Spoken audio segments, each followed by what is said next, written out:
The bioelectric readings on Dr. James Chen's medical scanner flickered erratically, each fluctuation representing another system failure in his most enigmatic patient. He stood outside the isolation ward's transparent barriers, watching Lyanna work on a maintenance panel despite the fact that her body was literally shutting down around her. The Zorithian woman's silver-blue skin had lost much of its natural luminescence, and the intricate bioelectric patterns that normally danced along her elongated neck now pulsed weakly, like dying stars. Patient exhibits chronic organ failure in 3 major bioelectric systems, James dictated to his recording device, though he'd memorized every detail of Lyanna's deteriorating condition weeks ago. Prognosis remains terminal despite all attempted interventions. You know I can hear you through these walls, right? Lyanna's voice carried clearly through the isolation barrier's communication system, tinged with the dry humor that had become her trademark during their daily medical consultations. My hearing enhancement hasn't failed yet, though I give it another week before I lose the ability to eavesdrop on medical gossip. James felt his cheeks warm as he realized she'd caught him reviewing her case file again. Sorry. I was just obsessing over my imminent demise. Lyanna finished, not looking up from her repair work.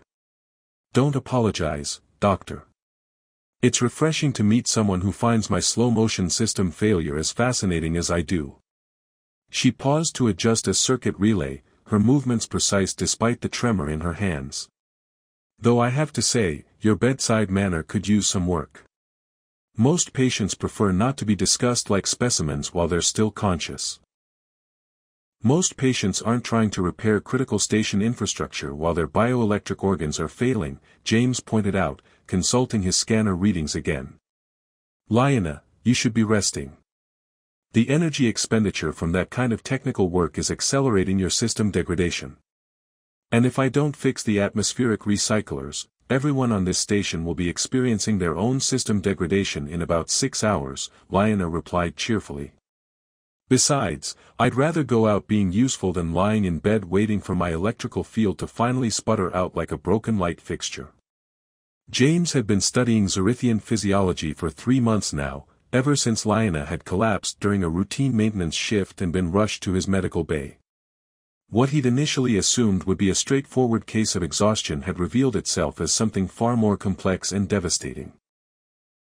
Zorithians generated electrical fields that powered not only their own biological functions but also most of their technology, making them invaluable as engineers and technicians aboard human space stations. But the atmospheric differences between their homeworld and human standard environments were slowly poisoning their bioelectric systems, causing organ failure that no known medical intervention could prevent. The other Zorithian refugees are experiencing similar symptoms, James said, more to himself than to Lyanna. Slower progression, but the same underlying pathology. Lucky us, Lyanna said, finally turning to face him through the barrier. Even diminished, her appearance was striking, the silver-blue skin that seemed to shimmer with internal light, the elongated limbs that moved with fluid grace, and most notably, the delicate, pointed ears that twitched expressively as she spoke. We're not just dying, we're dying in a scientifically interesting way that might contribute to medical knowledge. I feel so honored to be a learning opportunity. That's not what I meant, James said quickly, but Lyanna waved off his protest. Relax, Doctor. I'm not offended. If I'm going to die anyway, I might as well contribute to science. She gestured toward the medical equipment surrounding her isolation chamber. Though I have to admit, I never expected to spend my final weeks as the galaxy's most expensive guinea pig. James found himself frustrated by Lyanna's casual acceptance of her fate, though he couldn't quite articulate why her case affected him more than other terminal patients he'd treated. Perhaps it was her intelligence, she understood the medical implications of her condition better than most doctors. Perhaps it was her humor, the way she deflected concern with jokes that were simultaneously self-deprecating and oddly comforting. Or perhaps it was simply the waste of it all, watching someone brilliant and vital fade away while he stood helplessly behind barriers that protected him from her failing bioelectric field. Your people, James said carefully, they've never attempted interspecies organ transplantation. Our people, Lyanna corrected with a slight smile, are proud to the point of stupidity. We've spent centuries perfecting bioelectric technology, but we've never needed to consider compatibility with other species' biology. Her expression grew more serious. Besides, even if we were willing to try, human organs don't generate electrical fields. They'd be useless to us. What if they could be modified? James asked, the question emerging before he'd fully considered its implications. Lyanna paused in her repair work, her pointed ears perking up with interest. Modified how? Bioelectric interfaces, synthetic field generators, neural pathway adaptation. James was thinking aloud now, his mind racing through possibilities he'd been researching in private.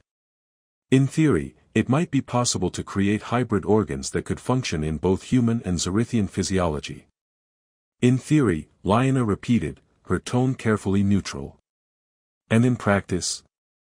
In practice, it would be completely experimental, probably fatal, and definitely unauthorized by the medical board, James admitted. But theoretically possible. Lyanna was quiet for several long moments, her attention apparently focused on the maintenance panel, but James could see the rapid flickering of her bioelectric patterns as she processed the implications of what he was suggesting. Dr. Chen, she said finally, are you proposing what I think you're proposing?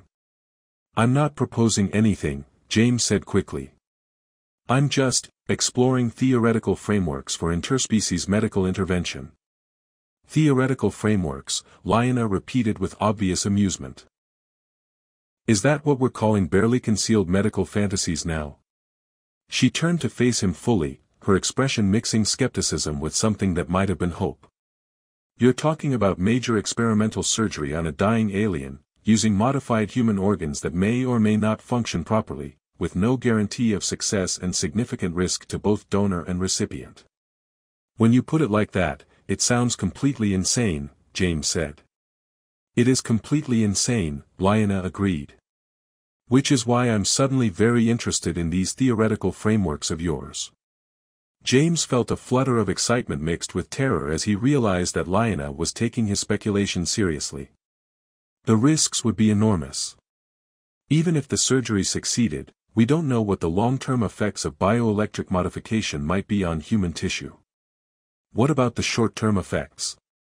Lyanna asked. Assuming, hypothetically, that someone was crazy enough to volunteer as a donor. Hypothetically, James said, his heart rate increasing as the conversation moved from theoretical to potentially real, the donor would need extensive preparation, including bioelectric field conditioning and neural interface surgery.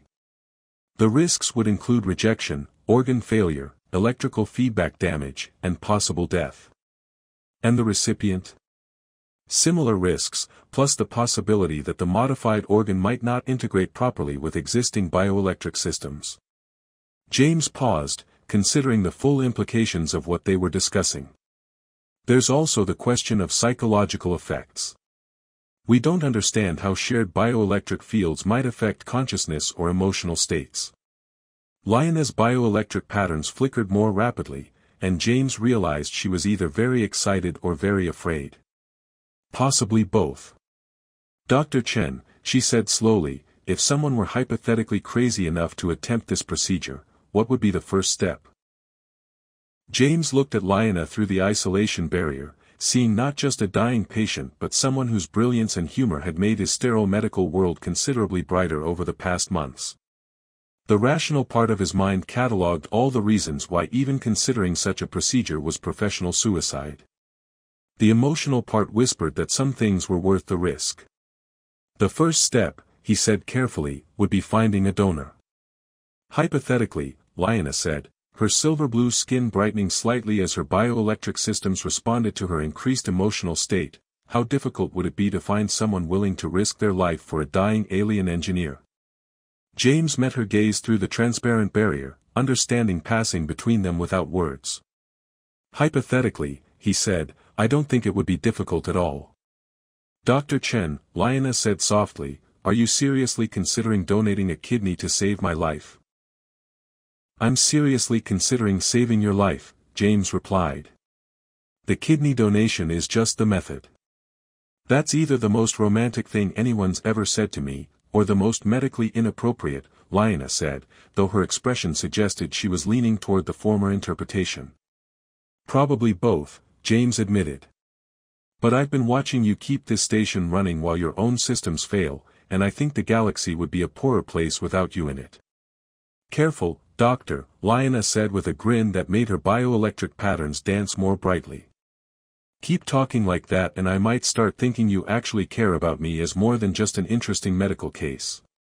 James realized that somewhere between studying Zerithian physiology and watching Lionel face her terminal diagnosis with grace and humor, she had stopped being just a patient and become someone he couldn't imagine losing. Maybe I do, he said quietly. Well, Lionel said, her voice carrying warmth that had nothing to do with her bioelectric field. In that case, Doctor, let's talk about these theoretical frameworks of yours. Because I'm suddenly very motivated to survive long enough to see where this conversation leads. 2 weeks after their hypothetical conversation became a desperate reality, James stood before the station's medical board trying to convince a room full of skeptical physicians that interspecies organ transplantation wasn't medical suicide. Lionel's condition had deteriorated faster than predicted, her bioelectric systems failing in cascade patterns that left her barely conscious for more than a few hours at a time. The procedure is completely experimental, Chief Medical Officer Dr. Rodriguez was saying, her voice carrying the kind of authority that had ended many promising careers. We have no data on human Zerithian organ compatibility, no protocols for bioelectric modification, and no justification for risking a perfectly healthy doctor's life on a patient with zero probability of long-term survival. With respect, James said, consulting the holographic data displays he prepared for this presentation, we don't actually know the probability of survival because no one has attempted the procedure before. That's what makes it experimental rather than impossible. Dr. Chen, interrupted Dr. Williams from the surgical department, you're talking about modifying a human kidney with bioelectric interfaces that don't exist, then transplanting it into an alien whose physiology we barely understand. Even if the surgery succeeded, we have no idea what the long-term consequences might be. We know what the consequences of doing nothing will be, James replied, pulling up Lionel's latest scan results. Complete organ failure within the next 72 hours. At least the experimental procedure offers a chance. A chance for what? Dr. Rodriguez asked pointedly. Even if the transplant works initially, you'd be creating a hybrid physiology that might have unpredictable effects on both donor and recipient. We're talking about fundamental alterations to human biology. James had spent sleepless nights considering exactly those risks, but watching Lionel's slow decline had convinced him that some chances were worth taking. The bioelectric interfaces are based on existing neural implant technology. We're not creating anything completely new, just adapting known systems for a different application. Known systems that have never been tested on organs, never been integrated with alien physiology, and never been connected to bioelectric fields of the intensity that Zerithians generate, Dr. Williams pointed out. You're proposing to volunteer for surgery that could kill you while attempting to save someone who may be beyond help. She's not beyond help, James said more forcefully than he'd intended. Lionel has kept this station's primary systems running for 3 years. She's prevented at least a dozen critical failures that could have killed everyone aboard. If we're going to talk about value calculations, let's at least be honest about what we're potentially losing. Dr. Chen, Dr. Rodriguez's tone suggested she was running out of patience. Your emotional attachment to this patient is clouding your medical judgment. The risks of this procedure are enormous, the chances of success are minimal, and the precedent it would set could lead to other doctors taking similar unjustified risks. James felt his frustration mounting as he realized the board was more concerned with liability than with actually trying to save Lionel's life. What if I take full responsibility for the procedure? Complete medical waiver, no station liability, my choice and my consequences. It doesn't work that way, Dr. Rodriguez replied. We can't authorize experimental surgery just because someone volunteers to take the risks. Medical ethics aren't that simple. Medical ethics, James repeated, thinking of Lionel lying unconscious in the isolation ward while they debated procedures and precedents. Are we talking about the ethics of taking risks to save lives, or the ethics of letting people die because the paperwork is too complicated? The room fell silent for a moment, and James realized he'd probably just ended his career on this station. But as he thought about Lionel's wit and brilliance fading away while administrators worried about regulations, he found he didn't care about the professional consequences. Dr. Chen, Dr. Rodriguez said finally, the board's decision is final. The experimental procedure is denied. James nodded curtly and left the conference room, his mind already racing through alternatives. If the medical board wouldn't authorize the surgery, he'd have to find another way. Lionel's condition wouldn't wait for bureaucratic approval, and he wasn't willing to let her die because of administrative cowardice. He found Lionel awake but barely lucid in her isolation chamber, her bioelectric patterns so weak they were almost undetectable on his scanners. The vibrant silver blue of her skin had faded to a dull gray, and her normally expressive ears hung limp against her head. "How did the presentation go?" she asked weakly, though her slight smile suggested she already knew the answer. "About as well as expected," James said, checking her vital signs and noting the continued deterioration. "They're more worried about liability than patient care." "Can't say I'm surprised," Lionel murmured. "I always knew I'd make a terrible test case. Too alien for human medicine, too human for Zerithian pride." She paused, gathering energy for her next words. "James, you tried. That's more than anyone else has done." "I'm not giving up," James said firmly. "The board won't authorize the procedure, but that doesn't mean it can't be done." Lionel's eyes focused on him with effort. "What are you talking about?" "Unauthorized surgery in a private medical facility. I know someone who owes me a favor, and they have access to the equipment we'd need." James was making the plan as he spoke, driven by desperation and determination in equal measure. It would be completely off the books, totally illegal, and probably the end of both our careers. "James," Lionel said softly, "you can't throw away your entire professional life for me." "My professional life doesn't mean much if I can't actually help the people who need it," James replied. "Besides, someone has to be the first to try interspecies transplantation. It might as well be us." Lionel was quiet for several long moments, her bioelectric patterns flickering weakly as she processed what he was proposing. "You realize this is completely insane, right? Even if the surgery works, we'll be fugitives from medical authority. And if it doesn't work, we'll both be dead." "I realize that," James said. "Do you have a better idea?" "No," Lionel admitted, and for the first time since he'd known her, she looked genuinely afraid. "James, what if the bioelectric modification doesn't work? What if your kidney just dies in my system, and I kill you in the process? What if it does work?" James countered. "What if we save your life and prove that interspecies medicine is possible? What if we open the door for helping other Zerithians who are dying from the same condition?" "That's a lot of what-ifs to base major surgery on," Lionel said, though her tone suggested she was beginning to consider the possibility seriously. "All medical breakthroughs start with what if," James pointed out. "Someone had to be the first to try organ transplantation, artificial hearts, neural implants.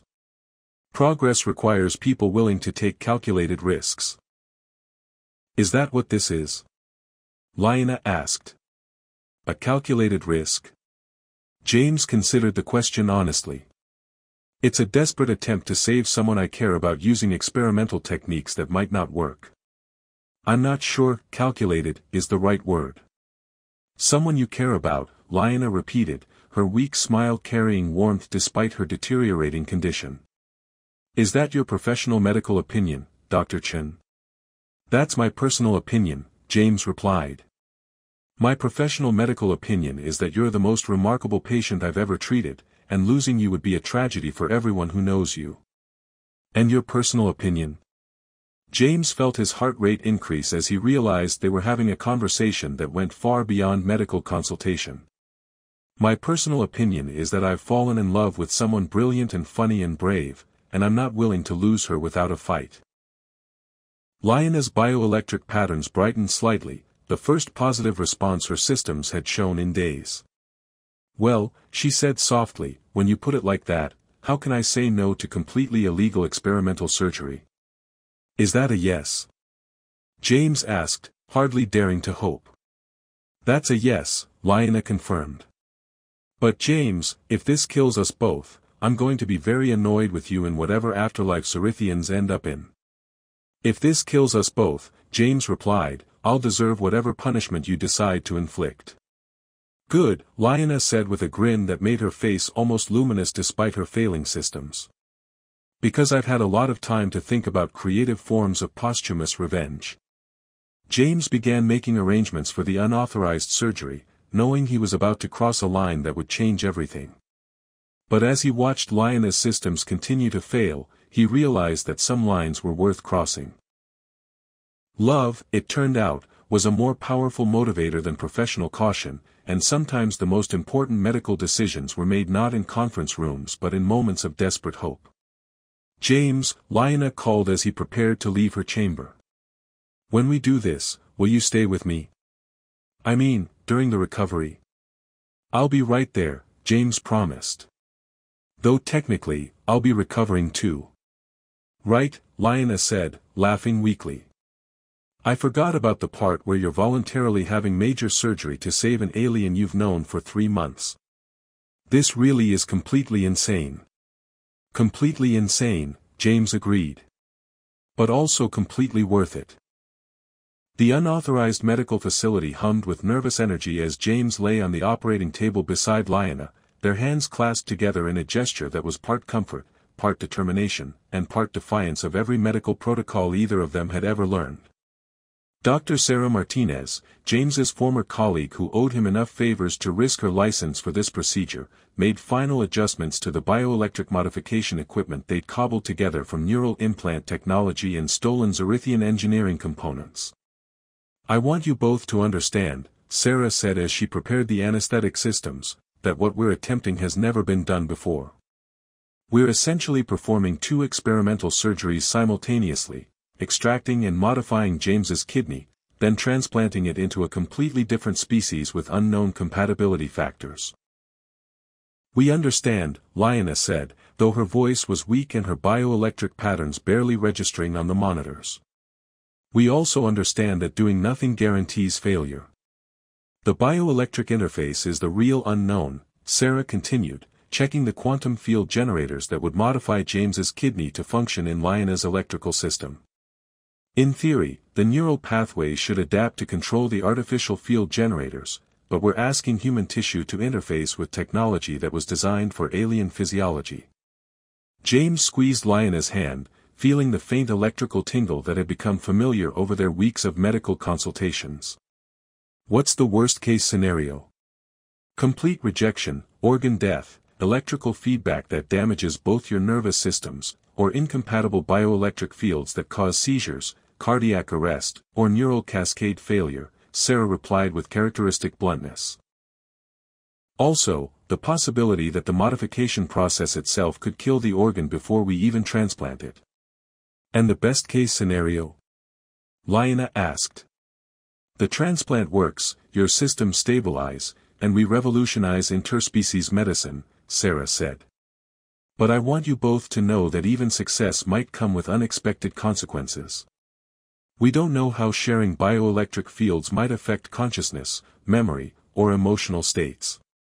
James had spent sleepless nights considering exactly those possibilities, but watching Lyanna's decline had convinced him that unknown consequences were preferable to certain death.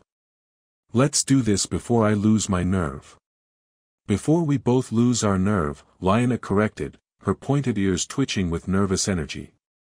"Sarah, if this goes wrong, make sure the medical logs reflect that it was our decision, not yours."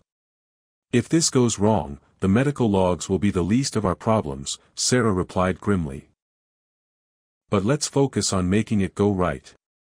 The surgery began with James's kidney extraction, a procedure that would have been routine under normal circumstances but felt surreal when performed in service of saving an alien's life. As the anesthesia took hold, James's last conscious thought was wondering whether he was about to become a medical pioneer or a cautionary tale. He woke to the sensation of electricity dancing along his nerves, a tingling awareness that seemed to extend beyond his physical body. The recovery room was dimly lit, but he could perceive electromagnetic fields with startling clarity, as if someone had given him a new sense he'd never realized was missing. "James." Lionel's voice came from the bed beside his, stronger than it had been in weeks. "Are you experiencing the electrical perception too?" "I can see the power grid in the walls," James said, amazed by the new sensory input. "And your bioelectric field, it's like a constellation of moving lights."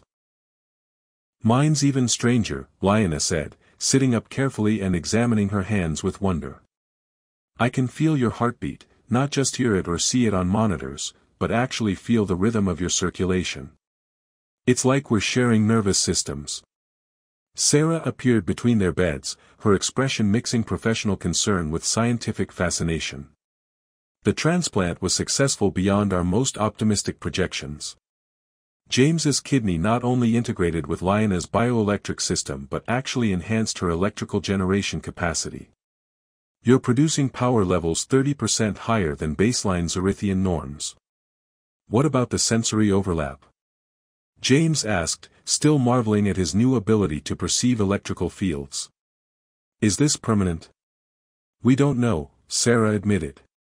"The bioelectric interface seems to have created a neural link between you that goes far beyond what we intended. You're sharing not just organ function but actual nervous system activity." Lionel reached over and took James's hand, sending a cascade of electrical sensation through both their systems. "It doesn't hurt," she said wonderingly. "It's like having someone else's emotions layered over your own, but in harmony rather than conflict." James felt the truth of her words as he experienced her relief and gratitude as clearly as his own satisfaction and amazement. The connection was intimate in a way that went beyond physical sensation, allowing him to sense her thoughts and feelings with startling clarity. "This is going to complicate your relationship," Sarah observed with dry humor. "It's hard to lie to someone when they can literally feel your emotional state." "Good thing we like each other," Lionel said, grinning at James with an expression that carried both affection and electrical luminescence. "Though I have to warn you, James, my people experience emotions more intensely than humans. You might find the connection overwhelming." James concentrated on the electrical link between them, feeling Lionel's joy and wonder mixing with his own relief and growing affection. "It's not overwhelming," he said. "It's like finally understanding a language I've been hearing all my life without knowing what it meant." "The medical implications are staggering," Sarah said, reviewing the monitoring data. "You've essentially created a new form of human-alien hybrid physiology. If we can replicate this procedure, we could help every Zerithian refugee on the station. Not to mention advancing our understanding of consciousness and neural connectivity," James added, fascinated by the scientific breakthrough they'd accidentally achieved. "This could change how we approach not just transplant medicine but neurology, psychology, even philosophy. Let's focus on making sure you both survive the next few days before we start planning Nobel Prize acceptance speeches," Sarah said practically. "The long-term effects of this connection are completely unknown. We're in uncharted medical territory." Over the following days, James and Lionel discovered that their bioelectric link extended far beyond shared sensation. They could communicate through electrical impulses when words weren't adequate, sense each other's physical condition with remarkable accuracy, and even share memories through concentrated electrical contact. The connection made their recovery remarkably swift, as if their combined systems were more than the sum of their parts. "I can feel your curiosity about the neural pathways," Lionel said during one of their joint physical therapy sessions. "It's like having a research partner inside your own nervous system." "And I can sense your excitement about the engineering applications," James replied, helping her practice walking as her enhanced bioelectric systems learned to coordinate with his modified kidney. "This connection could revolutionize how different species communicate and cooperate. Assuming we don't drive each other crazy with constant emotional proximity," Lionel said with a laugh that sent ripples of joy through their shared link. "Though I have to admit, it's refreshing to be with someone who literally cannot misunderstand my feelings." James realized that the bioelectric connection had accelerated their emotional intimacy in ways that would have taken months or years to develop naturally. They knew each other's thoughts, fears, and desires with perfect clarity, creating a relationship based on complete honesty and mutual understanding. "Sarah was right about this complicating things," he said as they sat together in the recovery room, their hands intertwined and their bioelectric fields pulsing in synchronized patterns. "But I can't imagine going back to normal human relationships after experiencing this level of connection." "Good thing you don't have to," Lyanna said, her pointed ears glowing softly with electrical activity. "Because I'm not letting you out of my bioelectric field anytime soon." "Is that a medical recommendation or a personal request?" James asked, though he could feel her affection and possessiveness through their shared nervous system. "Both," Lyanna replied, leaning closer until their electrical fields merged completely. "I've never experienced anything like this connection, and I want to explore every aspect of what we've accidentally created."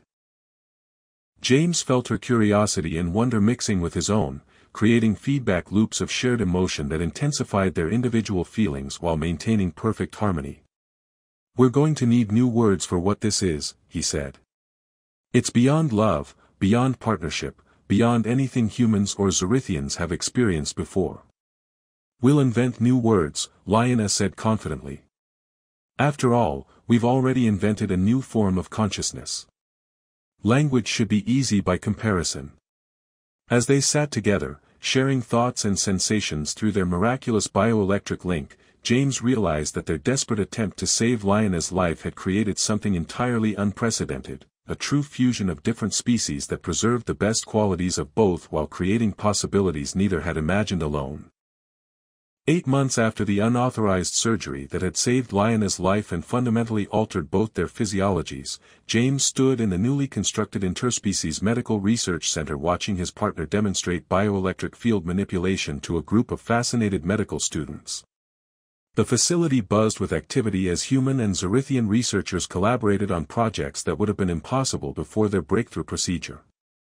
The key to successful integration, Lyanna was explaining to her audience, is understanding that bioelectric fields aren't just power sources, they're communication networks, sensory systems, and emotional conduits all functioning simultaneously.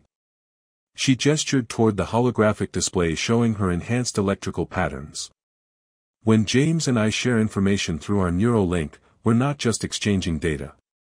We're sharing experiences, emotions, and even memories." James felt a familiar warm pulse through their connection as Lyanna's attention briefly focused on him across the laboratory. After months of sharing consciousness, their bioelectric link had evolved into something that went far beyond the medical miracle that had saved her life.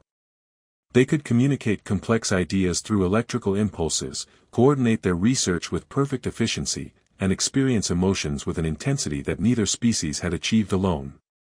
Dr. Chen, called Dr. Phillips, one of the human researchers working on replicating their procedure, the latest compatibility tests show promising results for 3 more Zorithian patients. "When can we schedule the next transplant?" "Next week," James replied, consulting his bioelectric interface to access shared research files through his connection with Lyanna. "We've refined the modification protocol based on what we learned from our own experience, and the risk factors are significantly reduced." "Reduced but not eliminated," Lyanna added, moving to join the conversation while maintaining her demonstration for the students. "Every interspecies transplant creates unique integration challenges.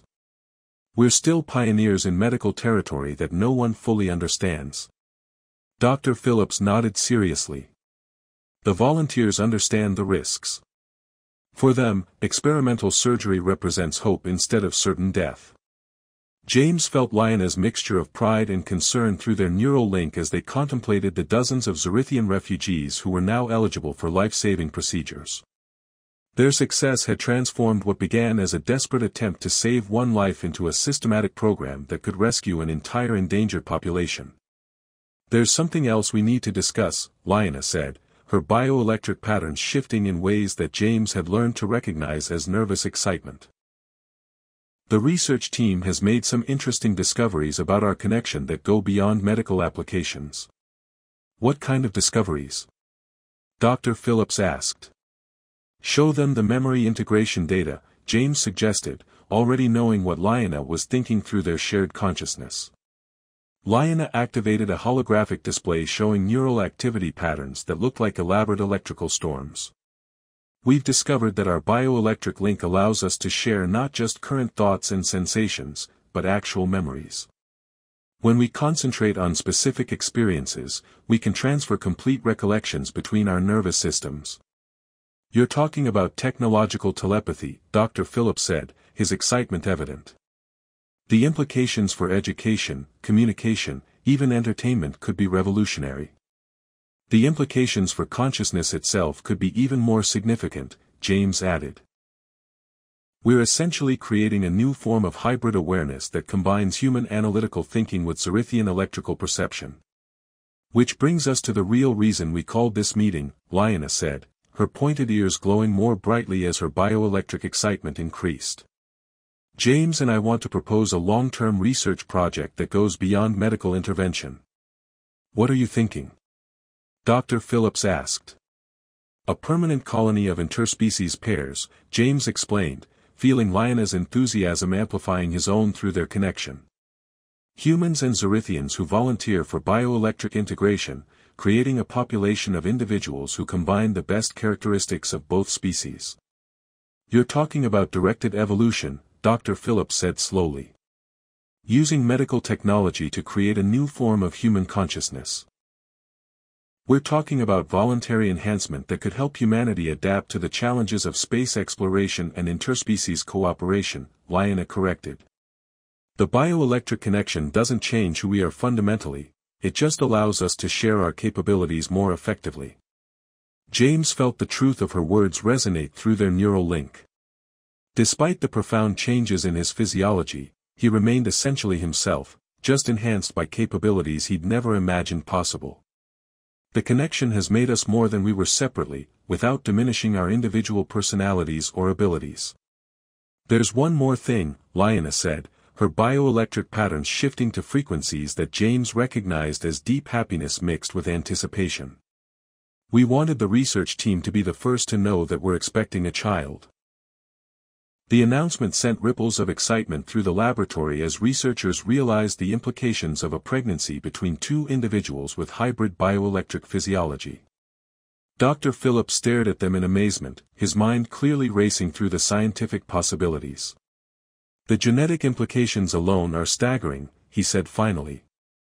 You're talking about the first naturally occurring human-Zorithian hybrid in galactic history. We're talking about our daughter, James corrected gently, feeling Liana's fierce protectiveness merge with his own parental instincts through their shared connection. Who will probably be born with capabilities that neither of our species has experienced before. The medical monitoring alone will require completely new protocols, Dr. Phillips said, his professional excitement warring with obvious concern.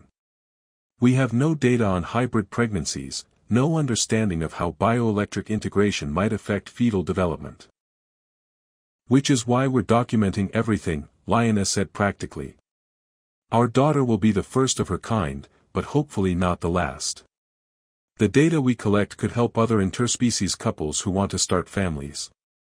James felt a surge of love and determination through their neural link as he contemplated the challenges and possibilities ahead. Their child would grow up in a world where the boundaries between species were becoming increasingly fluid, where consciousness itself was evolving beyond the limitations that had previously defined human and Zorithian experience. The integration process isn't just about medical treatment anymore, he said, addressing the assembled researchers. It's about creating new forms of life that could help both our species survive and thrive in an increasingly complex galaxy. And it's about love, Liana added with a smile that made her bioelectric patterns dance with joy. Everything we've accomplished started with James being willing to risk his life for someone he cared about. That's not just medical innovation, it's a demonstration of what becomes possible when we see each other as partners rather than aliens. Partners in the most literal sense, James agreed, feeling their shared consciousness pulse with harmony and mutual affection. The bioelectric connection means we experience love not just as an emotion, but as a shared state of being that amplifies everything good about both our natures. Dr. Phillips shook his head in amazement. 2 years ago, interspecies medicine was theoretical at best. Now you're talking about hybrid children and consciousness evolution as routine research topics. Science advances in leaps when the right people are willing to take the right risks at the right time, Lionel said philosophically. Sometimes breakthrough discoveries require someone to be desperate enough to try something completely impossible. Are you glad you took the risk? Dr. Phillips asked. James looked at Lionel, seeing not just the woman who had captured his heart but his research partner, his closest friend, and the other half of a consciousness that was greater than either of them alone. Through their bioelectric link, he felt her love, her excitement about their daughter, her satisfaction with the work they were doing together, and her anticipation of the future they were building. We didn't just save a life, he said finally. We discovered a new way of being alive. Plus, Lionel added with the humor that had attracted him from their first meeting, I finally found someone whose heart literally beats in sync with mine. Try finding that level of compatibility through a dating service. As they stood together in the laboratory that had become the center of a revolution in interspecies medicine, surrounded by the research that would help other couples experience the connection they had discovered, James realized that their desperate gamble had created something far more valuable than successful surgery. They had proven that love could transcend not just cultural differences but biological ones, that consciousness could evolve when different forms of intelligence learned to share the same space, and that sometimes the most important medical breakthroughs came not from technology alone but from the willingness to risk everything for someone worth saving. Their daughter would grow up in a world where such connections were possible, where the boundaries between species served as bridges rather than barriers, and where love could literally create new forms of consciousness. It was a future neither of them could have imagined when they first met in an isolation ward, but it was exactly the kind of impossible outcome that became achievable when people were willing to believe that some things were worth any risk.